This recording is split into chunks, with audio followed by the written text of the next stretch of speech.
ঘরে যে কোনো খাবারও নেই আজকে, কি যে খেতে দিব তোমাদের।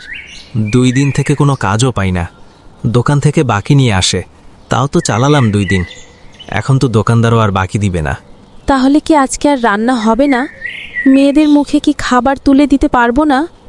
দেখি, আজকেও বের হব কাজের খোঁজে। কেউ এখন আর কাজ দিতে চায় না, তাও দেখি যদি কোনো কাজ পাই তাহলে তাও একটু কিছু কিনে আনতে পারবো। তুমি বেশি টেনশন করিও না, দেখবে আল্লাহ ঠিক একটা ব্যবস্থা করে দিবে। আচ্ছা থাকো তোমরা, আমি বাইরে বের হয়ে দেখি কোনো কাজ পাই কিনা। আচ্ছা, সাবধানে যাও।